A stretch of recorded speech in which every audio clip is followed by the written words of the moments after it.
खुलुमबाय।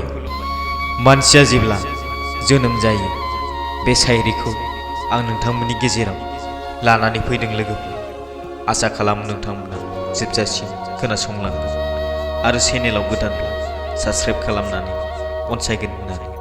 अब्ला गोबाव खालामालासिनो शायरिखौ आं जागायनोसै। लोगोफोर, मानसिया जेब्ला बे गुवार बुहुमाव जोनोम जायो अब्ला बिनियाव हां थायो, नाथाय